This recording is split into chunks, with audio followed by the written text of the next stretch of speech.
Pakistani family तो कैसे हैं आप सब? मेरा नाम मुजाहिद मैं नाना जी। तो यार पाकिस्तानी स्कूल्स में इंडिया के बारे में पाकिस्तानी बच्चों को ये सब पढ़ाया जा रहा है। अच्छा हाँ। देखते हैं वीडियो वॉच करते हैं, वॉच मजा करते हैं भाई, देखते हैं कि भाई आखिर क्या इनको पढ़ाया जा रहा है। अभी तक लगता है इन्होंने सिलेबस चेंज नहीं किया। तो काउंट करते स्टार्ट। हेलो भाई लोग, मैं हूँ फैक्ट भाई। और क्या आपको पता है 1965 का वॉर इंडिया नहीं पाकिस्तान जीता था और पूरा इंडिया पाकिस्तान के कब्जे में चला गया था, पर दरिया दिली दिखाते हुए पाकिस्तान ने जीता हुआ सारा हिस्सा इंडिया को वापस लौटा दिया। ना ना ना, ऐसा हम नहीं, पाकिस्तान की इस स्कूल बुक में लिखा हुआ है। लेकिन बस इतना ही नहीं, हिंदुस्तानी काफिर हैं, धोखेबाज हैं, ऐसा बच्चों को 4th स्टैंडर्ड से ही सिखाया जाता है। फिर यही नादान बच्चे ऐसा कुछ कह देते हैं। इनको रहने नहीं देना चाहिए, जब तक मुसलमान नहीं बनेगा तब तक इधर न रहने दें। यहाँ के जो हिंदू हैं उनको इस्लाम कबूल करवाना चाहिए। और यही दुश्मनी के बीज उगकर जब बड़े होते हैं तो उनमें कुछ इस प्रकार की नफरत सुनाई देती है। उनकी औकात ही नहीं है कि वो हमारे साथ लड़े। हम मुसलमान हैं, हमारा जज्बा ही नहीं है। हम मुसलमान हैं, वो हमारे साथ लड़ ही नहीं सकते। लेकिन क्या आप जानते हो, इन सारी नफरतों का जन्मदाता है एक अकेला इंसान। अगर वो ना होता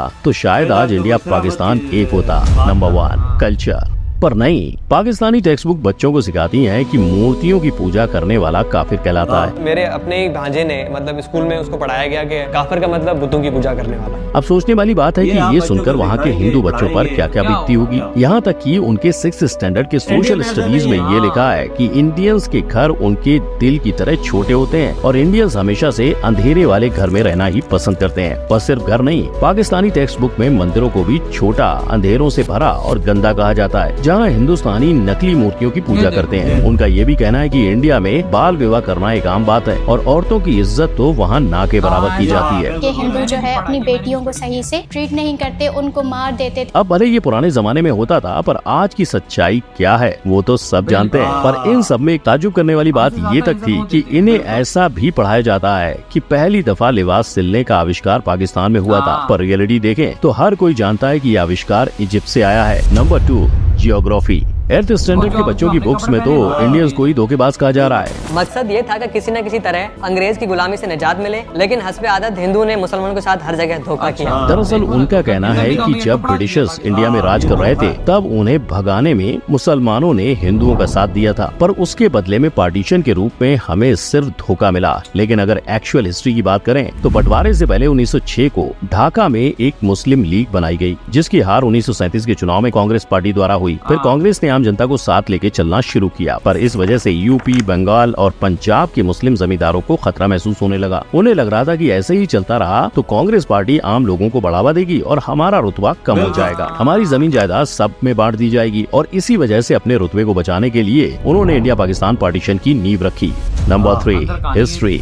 अब बंटवारा तो हो गया, पर उसका सारा इल्जाम उन्होंने हिंदुस्तानियों पे डाल दिया और ऊपर से 11th और 12th में पढ़ते बच्चों को हिस्ट्री में ये सिखाने लगे। 11वीं और 12वीं जमात के लिए है। इंसानियत दुश्मन हिंदुओं और सिखों ने हजारों बल्कि लाखों औरतों, बच्चों, बूढ़ों और जवानों की इंतहाई बेदर्दगी और संगदिली से कत्ल किया और बेआबरू किया। इतना ही नहीं, इन्होंने तो पूरी हिस्ट्री बदल के रख दी है। जैसे 13वीं सदी में पाकिस्तान के दायरे में पूरा उत्तर भारत और बंगाल आ चुका था, तब अलाउद्दीन खिलजी ने दक्षिण तक का भारत जीतकर उसे पाकिस्तान का हिस्सा बना दिया और 16वीं सदी तक तो पूरा इंडिया गायब हो गया था और दुनिया के नक्शे में सिर्फ पाकिस्तान बचा था। अब जो पाकिस्तान बना ही 1947 में था, वो 13वीं और 16वीं सदी में ये सब कैसे कर सकता है? ऐसा सब ऊट पटांग लिखा गया MD जफर की किताब a text book of Pakistan studies में। और ऐसे इनके बिना सिर पैर वालों वाली हिस्ट्री की हद तो तब पार हुई जब उन्होंने कहा कि 1965 का वॉर असल में पाकिस्तान ने जीता था। पाकिस्तानी सेना ने भारत के कई इलाके जीत लिए और जब भारत हार की कगार पर था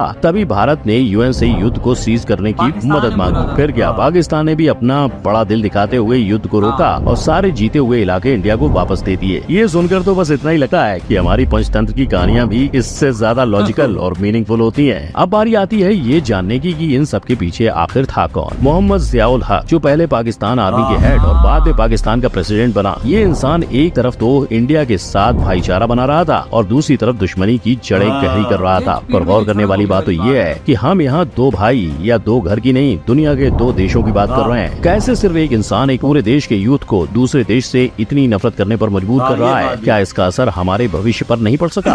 नंबर 4, सोशल इम्पैक्ट। क्योंकि सोचो, अगर एक मासूम बच्चा स्कूल में बैठा है और अचानक से पढ़ते वक्त टीचर ऐसी बात सिखा दे कि जिससे पूरा क्लास उस बच्चे को ऐसी नजरों से देखे जैसे उसने कोई गुनाह किया हो, तो और यही पाकिस्तान में इसके साथ हुआ था। ऐसी चीजें हम पढ़ते थे तो इस तरह से होता था कि सब क्लास के जो लोग होते थे मेरी तरफ एकदम से देखते थे। दुश्मनी के लेसन तो मानो आम बात है उनके सिलेबस की, पर इनकी इसी शिक्षा का आज नतीजा प्यू रिसर्च सेंटर की स्टडी में सामने आया है, जिसमें बताया गया कि पाकिस्तान पूरी दुनिया में तीसरे नंबर पर आने वाली इंटॉलरेंट कंट्री है। अब ऐसे गलत इन्फॉर्मेशन देकर लोगों को गुमराह करोगे तो लोग तो इन्फ्लुएंस होंगे। और ये बात खुद पाकिस्तानी राइटर और हिस्टोरियन के अजीज भी अपनी बुक मर्डर ऑफ हिस्ट्री में कही है, जो यूके की यूनिवर्सिटी से पढ़े हैं। और शायद जब वो पाकिस्तान से निकलकर बाहर पढ़ने गए तब उन्हें असली हालातों का पता चला होगा, जिस वजह से उन्होंने ये तक कहा है कि पाकिस्तानी टेक्स्ट बुक कई सारे एरर्स, गलत उदाहरण, गलत डेफिनेशंस और झूठे बयान से भरी हुई है। कई जगह पर तो सरासर झूठ, आधा सच और वन साइडेड ओपिनियन बताए गए हैं। अब एक और पाकिस्तानी टेक्स्ट बुक में इंडिया के बारे में गलत बोल के झूठा इतिहास सिखाया जा रहा है, वहीं दूसरी ओर इंडिया में जो सच्चाई है वो ही सिखाई जा रही है, जिसकी वजह से इंडिया में आज हिंदू और मुस्लिम प्यार से रह रहे हैं और अपना कीमती वक्त फिजूल की बातों में ना गवा के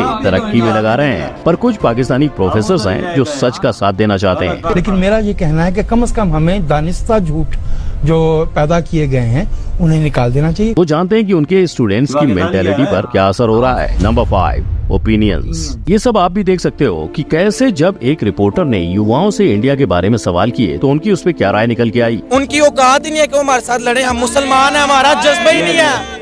हम मुसलमान हैं, वो हमारे साथ लड़ ही नहीं सकते। ये बातें सुन के साफ समझ आ रहा है कि लोगों का ब्रेन वॉश किस हद तक किया गया है। और सिर्फ युवा नहीं, टीनेजर बच्चों के दिमाग में भी ऐसा ही कुछ भरा गया है। इतनी नफरत दिमाग में आ कहां से रही है। और जब उन्हें पूछा गया कि असल में कौन करता है लड़ाई, तो बच्चों ने कहा इंडिया वाले करते हैं ज्यादातर। और शायद ये सिर्फ पाकिस्तानी एजुकेशन ही नहीं, मीडिया इन्फ्लुएंस का भी असर है, क्योंकि इसी असर के चलते बच्चों के मन में बदले की भावना तक जाग गई है। हाँ, वो उनके बदला लेंगे, वो उधर से उनका बदला लेंगे। अब सोचने वाली बात है कि ये टीनेजर्स आगे जाके पाकिस्तान का भविष्य बनेंगे और यही बच्चे आज इंडिया को एक देश तक मानने से इनकार कर रहे हैं। इंडिया कैसा मुल्क है?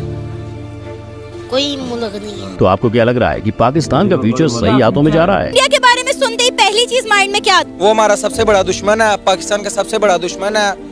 और क्या नाम है, हमेशा हमारे से हारता रहा है और नफरत फैलाता है। हमारे वहाँ पे मुसलमान बहन भाई हैं, वहाँ पे जुल्म करते हैं उनपे। लेकिन पाकिस्तान में अभी भी कुछ प्रतिशत जर्नलिस्ट हैं जो लॉजिक का साथ देते हुए नजर आते हैं। अब इलाज क्या है? वो हिस्ट्री जिसको बावजूद मर्डर किया गया, वो हिस्ट्री जिसको बावजूद डिस्टॉर्ट किया गया या रोमांटिसाइज किया गया। जिनके साथ साथ पाकिस्तान के फेमस मैगजीन डॉन ने एक रिपोर्ट तैयार की थी, जिसमें उन्होंने 100 से ज्यादा टेक्स्ट बुक को छाना और स्कूल्स में जाकर स्टूडेंट और टीचर्स से मशवरे किए, जिसके साथ साथ वो कई मदरसों तक में इसकी जांच करने चले गए। और इसमें उन्हें पता चला कि पाकिस्तानी टेक्स्ट बुक में बाकी दुनिया के बढ़ते वजूद से इस्लाम को खतरे की बात हो रही है। पर ये सारी बातें जो टेक्स्ट बुक में छाप रहे हैं वो बेबुनियादी हैं। अब क्या लगता है भाई लोग, ऐसा करने का कारण क्या हो सकता है?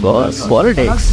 Number 6, conclusion. और इसी पॉलिटिकल एजेंडा को पूरा करने के लिए भले ही पाकिस्तानी पॉलिटिशियंस ने एजुकेशन सिस्टम में इंडिया के लिए नफरत के बीज बोए थे, लेकिन आज उन्हीं बीजों से बना हुआ पेड़ का नतीजा पाकिस्तानी युवाओं को ही भुगतना पड़ेगा। ऐसी सोच उनकी तरक्की के बीच तो आ ही रही है, लेकिन अगर इन बच्चों को बाहर किसी देश में कुछ कर दिखाने की अपॉर्चुनिटी मिली तो वो उधर इसी गलत नॉलेज के साथ जाएंगे। तो आज फैक्ट भाई ने आपको बताया कि सरहद के उस पार बच्चों को हिस्ट्री बुक में कैसे बेझिझक झूठ परोसा जा रहा है और उसकी वजह से बच्चों और युवाओं पर हुआ असर देख लगता नहीं कि आने वाले दिनों में भी इंडिया पाकिस्तान के बीच की दुश्मनी कभी खत्म होगी। परफेक्ट भाई यही आशा करता है कि हर एक इंसान दूसरे इंसान को इंसानियत की नजर से देखे, क्योंकि हिंदू मुस्लिम सिख ईसाई हम सब हैं भाई भाई। और इसी के साथ अगर आपको देखना है कि पाकिस्तान इधर ये वीडियो खत्म, देखो ना यार ये कैसे लोग हैं। अब ये तो इस वीडियो के अंदर भी मैसेज कह रहे हैं हम भारतीयों का एक ही हमें प्यार। आज हमें पता लग रहा है कि इस दुनिया के अंदर पाकिस्तानी बड़ी बड़ी कंपनियों के अंदर बड़े बड़े सीईओ क्यों नहीं बने हुए। इन्फॉर्मेशन अच्छी मिलेगी, स्टडी अच्छी मिलेगी, तो तब ना भारतीय आज बड़ी बड़ी कंपनियों के अंदर सीईओ क्यों बने? उनको इन्फॉर्मेशन अच्छी दी गई, उनको एजुकेशन अच्छा दिया गया, तभी तो वो है। हमारे एजुकेशन बताते हैं हिंदू जुल्म करते थे, हिंदू मारते थे, हिंदू ये करते थे, लड़कियों को उठा के ले जाते थे, लड़कियों की इज्जत लूटते थे, ये चीजें बताई जाती हैं। और देखो फिर ये फिर हमारा ये हाल है। हम 4 जंगी जीते हुए हैं। अच्छा 19 को बताया जा रहा है 1965 की वॉर पूरा पाकिस्तान जीत गया था और हिंदुस्तान हमारे कब्जे में आ गया था और हमने उनको वापस कर दिया। ये क्या सीन है यार? अरे भाई पूरा हिंदुस्तान हमारे कब्जे में आ गया था, फिर हमने उन्हें वापस कर। यार देखो पाकिस्तान में इतनी नफरत क्यों है उनसे? उन्होंने हमें ये जगह दी है जहाँ तुम लोग घूम रहे हो और क्या फायदा ऐसी जगह तुम लोगों ने लेके, क्या किया तुम लोगों ने? इस देश को ही खराब कर दिया। इस देश के साथ तुमने क्या किया? तुमने इस देश के साथ चोरी की, तुमने इस देश के साथ गद्दारी की, तुमने इस देश के साथ करप्शन की पाकिस्तानी लोगों। और तुम लोगों ने क्या किया इस देश के साथ? तुम लोग कहते हो हम पाकिस्तानी, किस चीज के तुम पाकिस्तानी? तुम लोगों ने ऐसा पाकिस्तानी प्रूफ किया खुद को? आज हम आज गलत चीजें ना पढ़ाई जाती ना वजात, हम किधर किस मकाम पे खड़े होते हैं। हम गलत जी हमारा मीडिया गलत, हमारे पाकिस्तानी लोग गलत, हमारे टीचर्स गलत जो गलत लिखते हैं। बिल्कुल ये चीजें लिखी हुई है सोशल स्टडी में, ये खत्म कर देनी चाहिए। इंडिया में ये चीजें नहीं लिखी हुई, और वो जो चीज पढ़ते हैं ना उसी की बिना पर देखो दुनिया की किसी टॉप कंपनियों में बैठे हुए यही तो बात है।